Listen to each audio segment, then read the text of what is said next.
ওং নমঃ ভগবতে বাসুদেবায়।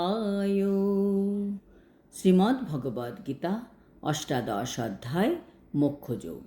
হরে কৃষ্ণ। আজ আমরা মোক্ষযোগের 54 নম্বর শ্লোকটি শুনব। ব্রহ্মভূতঃ প্রসন্নাত্মা ন শচতি ন কাঙ্ক্ষতি সমঃ সর্বেষু ভূতেষু মদ্ভক্তিং লভতে পরাম। অনুবাদ: ব্রহ্মভাব প্রাপ্ত প্রসন্ন চিত্ত ব্যক্তি কোনো কিছুর জন্য শোক করেন না বা কোনো কিছুর আকাঙ্ক্ষা করেন না। তিনি সমস্ত প্রাণীর প্রতি সমদর্শী হয়ে আমার পরাভক্তি লাভ করেন।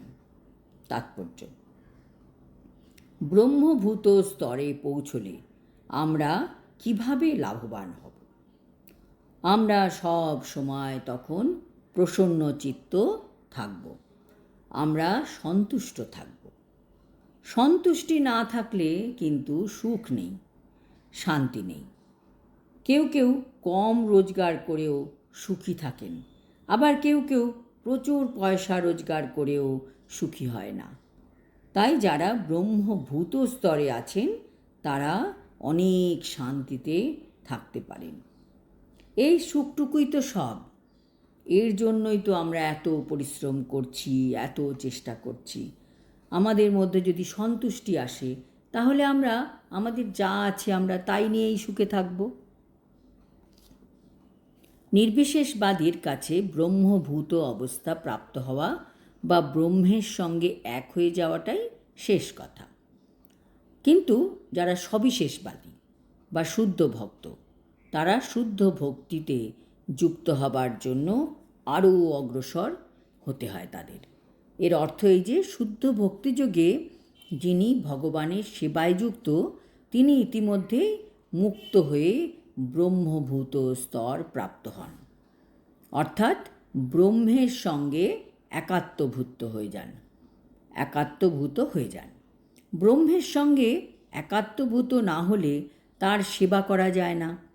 ব্রহ্মের অনুভূতি হলে সেব্য ও সেবকের মধ্যে কোনো ভেদ থাকে না। তবুও উচ্চতর দিব্য চেতনার পরিপ্রেক্ষিতে তাদের মধ্যে ভেদ রয়েছে। জড় জীবনের ধারণা নিয়ে কেউ যখন ইন্দ্রিয় তৃপ্তির জন্য কর্ম করে তাতে দুর্ভোগ থাকে, কিন্তু চিৎ জগতে শুদ্ধ ভক্তি সহকারে ভগবানের সেবায় কোনো দুর্ভোগ থাকে না। কৃষ্ণ ভাবনাময় ভক্তের কোনো কিছুর জন্য অনুশোচনা অথবা আকাঙ্ক্ষা করার থাকে না। যেহেতু ভগবান পূর্ণ, তাই ভক্তিযোগে ভগবানের সেবায় নিযুক্ত হলে জীবও পূর্ণতা প্রাপ্ত হয়। তখন সে সমস্ত পঙ্কিলতা থেকে মুক্ত নির্মল নদীর মতো হয়। কৃষ্ণভক্ত যেহেতু শ্রীকৃষ্ণ ছাড়া আর কোনো কিছুরই চিন্তা করেন না, তাই তিনি স্বভাবত সর্বদা উৎফুল্ল থাকেন। ভগবৎ সেবায় সম্যকভাবে নিযুক্ত থাকার ফলে তিনি জাগতিক ক্ষতির জন্য কখনোই অনুশোচনা করেন না অথবা লাভেরও আকাঙ্ক্ষা করেন না।